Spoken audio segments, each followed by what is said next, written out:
Assalamualaikum warahmatullahi wabarakatuh. Oke, kali ini kita akan memasuki bab baru, masih tentang gerak. Nah, gerak itu macam-macam ya. Kemarin sudah belajar tentang gerak lurus, berarti gerak yang lintasannya lurus. Nah, kali ini yaitu gerak parabola, berarti gerak yang lintasannya parabola. Yang lintasannya parabola itu yang kayak apa sih? Nah, ini ya contohnya nih. Gerak yang melengkung-melengkung seperti ini, nah itu disebut dengan gerak parabola. Nah, gerak parabola ditemukan di mana? Nah, contohnya di sini ada berbagai macam olahraga yang menggunakan bola. Nah, gerak bola-bola ini biasanya berbentuk gerak parabola atau melengkung. Di sini ada main kasti, ada juga main sepak bola atau lompat indah atau main basket. Nah, ketika bolanya dilempar mau masuk ring, nah itu bentuk lintasannya melengkung. Atau di sini ada orang lompat. Nah, orang lompat juga dari bawah lompat ke atas, turun lagi ke bawah, lompat jauh. Nah, berarti dia bentuk lintasannya juga berbentuk parabola. Jadi apa sih yang dimaksud dengan gerak parabola?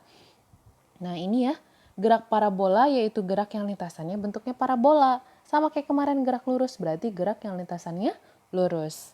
Nah, gerak parabola ini bedanya sama yang kemarin. Kalau kemarin tuh gerak lurus itu hanya gerak yang satu dimensi saja. Jadi kita tinjau sumbu X-nya aja atau sumbu Y-nya saja. Nah, bedanya kalau di sini gerak parabola itu geraknya dua dimensi, yaitu geraknya di sumbu X dan sumbu Y. Nah, ini contohnya orang yang lompat ini. Orang yang lompat dari sini ke sana, nah set gitu ya. Nah, dia gerak ke sumbu X iya, gerak ke sumbu Y juga iya gitu. Maka disebut dengan gerak dua dimensi. Jadi geser ke sumbu X juga iya, tapi naik turun juga iya gitu. Nah, makanya disebut dengan gerak dua dimensi. Nah, gerak pada sumbu X yaitu gerak GLB atau gerak lurus beraturan. Artinya, kecepatan pada sumbu X itu nilainya konstan karena dia merupakan gerak lurus beraturan. Sedangkan gerak pada sumbu Y itu kan yang kesini nih, set gitu kan, naik turun, set, turun lagi ke bawah. Nah, ini sumbu Y-nya. Berarti dia GLB. Kenapa bisa GLB? Karena dia dipengaruhi oleh percepatan gravitasi. Jadi si bola ini bisa naik, dilempar ke atas, kemudian bisa turun lagi ke bawah. Itu kan dipengaruhi oleh percepatan gravitasi. Karena dia punya percepatan, maka dia termasuk ke GLBB. Nah, gerak apa yang termasuk di sini GLBB-nya? Yang dilempar ke atas namanya apa? Gerak vertikal ke atas ketika dilempar ke atas. Nah, ketika mencapai H maksimum di sini, nah, ketika mencapai H maksimum, berhenti dulu, kecepatannya 0, kemudian dia turun lagi ke bawah set. Nah, maka di sini termasuknya ke gerak jatuh bebas gitu ya. Itu GLBB-nya. Oke, nah besaran-besaran pada gerak parabola. Nah, ini komponen-komponen kecepatannya. Jadi di sini awalnya misalkan ada bola dilempar dari sini, dari titik awal, dilempar dengan kecepatan V0. Gitu. Nah, V0 ini dia ada di sumbu X atau sumbu Y? Ada di antara sumbu X dan sumbu Y. Maka V0 ini harus kita uraikan ke sumbu X dan ke sumbu Y seperti penguraian vektor. Jadi kayak waktu penjumlahan vektor pakai metode analisis, kalau ada satu vektor pada sumbunya atau di antara sumbu X dan sumbu Y, maka dia harus diuraikan ke sumbu X dan ke sumbu Y. Jadi si V0 ini diuraikan ke sini menjadi V0X. Diuraikan ke sana menjadi V0Y. Nah, masih ingat nggak kemarin? Kalau ke sumbu X itu pakai cos atau pakai sin? Pakai cos, betul. Jadi V0X diuraikan menjadi V0 cos alfa. Sedangkan pada sumbu Y berarti pakai sin. Oh, berarti kalau pada sumbu Y pakai sin. Jadi V0 sin alfa. Karena yang diuraikan V0 ya. Jadi di sini V0 cos alfa dan V0 sin alfa. Nah, di sini juga dia masih punya komponennya di sumbu X dan sumbu Y. Nah, ketika di titik tertinggi, dia kecepatannya hanya punya Vx saja. Nah, Vy-nya kemana? Ingat, ketika bola dilempar ke atas, mau turun lagi ke bawah, sebelum dia turun lagi, maka dia berhenti dulu sejenak. Nah, ketika dia berhenti maka kecepatannya 0. Jadi di sini kecepatan pada sumbu Y itu sama dengan 0. Itu di titik tertinggi ya sebelum dia jatuh. Jadi ketika di titik tertinggi kecepatan itu hanya kecepatan pada sumbu X saja. Karena kecepatan pada sumbu Y-nya sama dengan 0. Oke. Nah, seperti biasa, saya nggak akan kasih langsung rumusnya. Jadi kita turunkan satu persatu rumusnya sendiri. Jadi biar kalian tahu itu awalnya dari mana sih rumusnya gitu. Biar nggak bingung ya. Oke, kita tinjau satu-satu karena tadi geraknya ada 2 dimensi. Ada sumbu X dan sumbu Y. Maka kita uraikan satu-satu geraknya ya. Gerak pada sumbu X. Nah tadi gerak pada sumbu X yaitu merupakan GLB atau gerak lurus beraturan, di mana kecepatannya konstan. Artinya kecepatan dari awal nih, dari awal sini sampai awal sana, sampai akhir sana, kecepatannya akan konstan segitu-gitu aja. Jadi kecepatannya sama dengan kecepatan awalnya. Jadi kecepatan di sumbu X akan sama dengan kecepatan awalnya. Nah, tadi V0X itu pakai cos atau pakai sin? Pakai cos, berarti di sini V0 cos alfa. Nah, itu Vx-nya. Sekarang bagaimana kalau kita mau mencari jaraknya atau posisinya itu di mana? Nah, di sini ada S sama dengan V dikali T. Jadi sebenarnya rumusnya sama aja, cuma bedanya kita pakai cos dan pakai sin. Nah, S-nya kita ganti menjadi X, berarti X sama dengan V-nya menjadi Vx. Vx tadi apa? V0 cos alfa, maka V0 cos alfa dikali T. Nah, begitu. Jadi rumusnya sama, cuma bedanya V-nya, karena tadi V-nya itu ada di 2 komponen, di sumbu X dan sumbu Y, maka kita tergantung mau tinjau apa. Kalau di sumbu X ya pakai cos, kalau di sumbu Y berarti pakai sin. Begitu. Oke, lanjut. Nah, sekarang bagaimana di sumbu Y-nya? Sama seperti tadi, cuma bedanya kecepatan awalnya dirubah menjadi kecepatan awal pada sumbu Y. Nah, ini saya contohkan yang di GVA, jadi pertama kali bolanya dilempar ke atas. Oke, kita turunkan lagi rumusnya.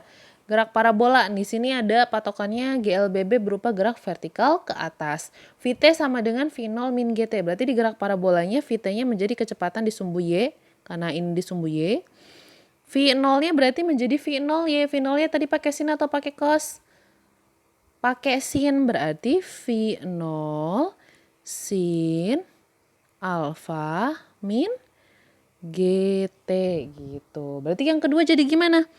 Tinggal VT kuadrat sama dengan, berarti V0-nya berubah lagi jadi sin. Jadi V0 sin alfa kuadrat min 2GH. Nah, H-nya karena di sini posisi, nah berarti kita posisinya di sumbu Y ya. Jadi Y sama dengan V0 sin alfa dikali T min setengah GT kuadrat begitu. Jadi rumusnya sama kayak kemarin GVA atau GJB, cuma bedanya pakai sin dan pakai cos begitu ya. Oke, biar nggak bingung kita masuk ke contoh soal. Oh, sebelumnya di sini. Karena kita ada di sumbu X dan sumbu Y, maka misalkan ditanya nih, di mana sih posisi si bendanya itu? Nah, posisi si bendanya bisa dinyatakan dengan X dan Y. Jadi misalkan, saya gambar geraknya ya. Nah, misalnya kita pengen ada di posisi ini. Berarti kita harus tahu kan, dia itu ada di mana sih, berapa X, Y-nya begitu. Maka dicari dulu X-nya berapa, Y-nya berapa. Yang tadi pakainya kalau X pakai GLB, kalau Y pakai GLBB. Begitu juga dengan kecepatan. Karena kecepatannya ada 2 sumbu, maka kecepatannya ada di sumbu X dan ada di sumbu Y. Kalau ditanya besar kecepatan totalnya berapa? Karena ini merupakan besaran vektor, maka kita cari resultan vektornya dengan cara seperti ini. Nah, ini rumusnya udah waktu di vektor ya. Vx kuadrat. Jadi cari dulu berapa kecepatan di sumbu X, berapa kecepatan di sumbu Y, baru cari berapa kecepatan totalnya. Oke, biar nggak bingung, kita ke contoh soal. Di sini ada sebuah roket ditembakkan membentuk sudut 37 derajat terhadap sumbu X dengan kecepatan awal 50 meter per sekon dan gravitasi 10 meter per sekon. Kuadrat, ini ketinggalan ya. Tentukan besar kecepatan roket pada saat 1 sekon. Oke, kita analis dulu yang diketahui. Yang pertama apa di sini? Ada sudut. Berarti siapa? Oh, alfa. Alfanya 37 derajat. Terhadap sumbu X dengan kecepatan awal, maka di sini V0 ya. 50 meter per sekon. Percepatan gravitasi berarti G-nya 10 meter per sekon kuadrat. Yang ditanya berapa kecepatan roket pada saat 1 sekon. Oke, diketahui waktunya 1 sekon. Yang ditanya berapa V-nya gitu. Berarti V total ya. Nah, karena yang ditanya V totalnya, di sini nggak diketahui, maksudnya nggak ditunjukin pengennya kecepatan di sumbu X atau sumbu Y, tapi di sini tentukan besar kecepatan, artinya kecepatan semuanya. Berarti kita cari dulu berapa kecepatan di sumbu X, berapa kecepatan di sumbu Y. Oke, satu-satu. Kita cari kecepatan di sumbu X. Tadi Vx itu pakai cos atau pakai sin? Pakai cos. Kalau V di sumbu X itu nilainya konstan, jadi sama dengan kecepatan awalnya. Berarti V0 cos alfa. Oke, V0-nya berapa? 50. Cos 37. Ayo diingat-ingat lagi trigonometrinya. Cos 37 itu 0,8. Jadi 5 kali 0,50 kali 0,8, 40 meter per sekon. Udah dapat nih kecepatan di sumbu X, berarti ngapain lagi? Cari kecepatan di sumbu Y. Oke, kecepatan di sumbu Y. Berarti pakai sin. V0 sin alfa min GT. Ingat, kalau di sumbu Y dia termasuk ke graf vertikal, maka kita pakai persamaan ke graf vertikal ke atas. Oke, masukkan V0-nya berapa? 50. Sin 37 berarti 0,6 min 10, T-nya 1. 5 kali 6, 30 dikurang 10 berarti 20 meter per sekon. Nah, udah dapet nih kecepatan di sumbu X berapa, kecepatan di sumbu Y berapa.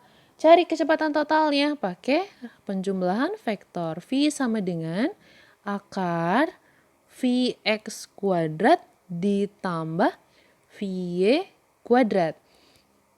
Berarti 40 kuadrat ditambah 20 kuadrat. 40 kuadrat 1600 ya. Ditambah 20 kuadrat 400 berarti akar 2000. Akar 2000 itu berapa? 2000 berarti 400 kali 5 ya. Berarti akar 20 akar 5 meter per sekon. Nah, seperti itu.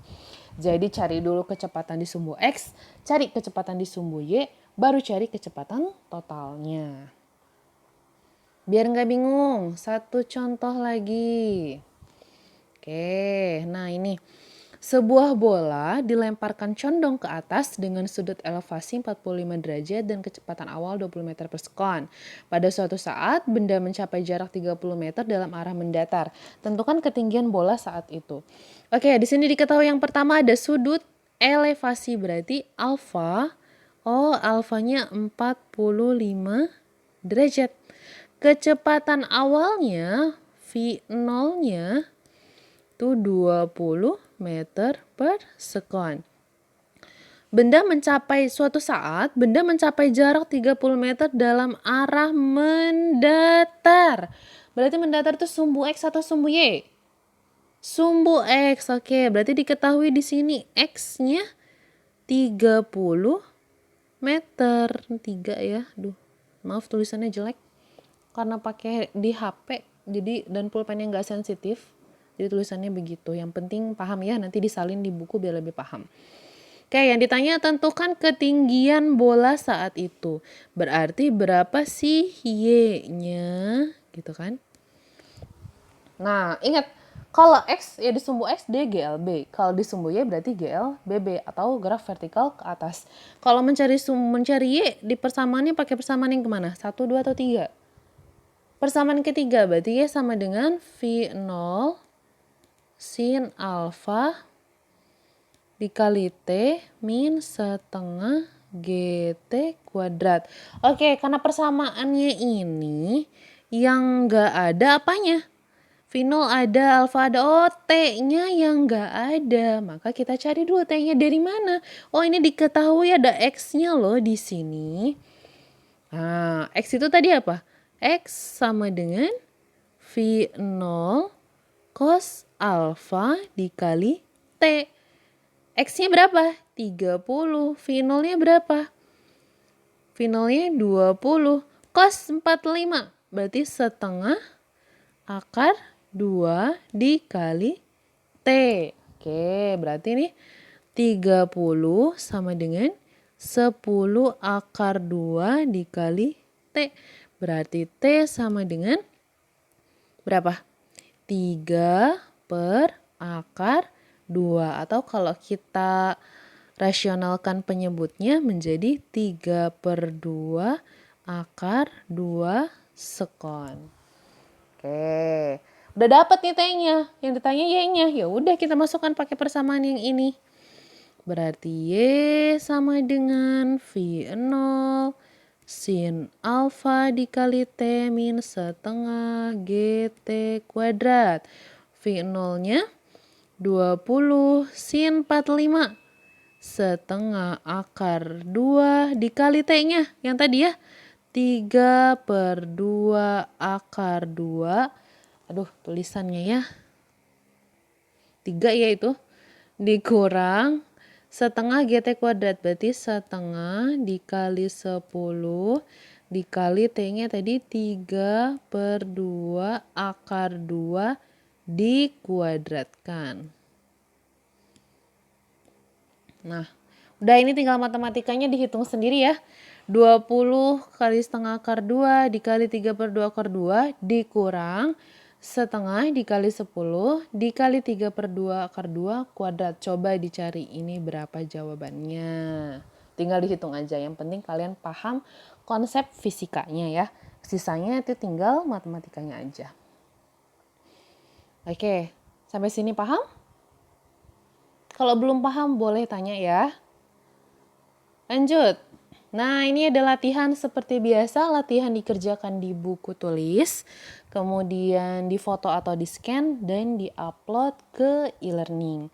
Oke, karena durasinya takut kepanjangan, jadi sebenarnya masih ada lanjutannya, parabola, tapi khawatir durasi videonya kepanjangan, jadi saya buat 2 video ya.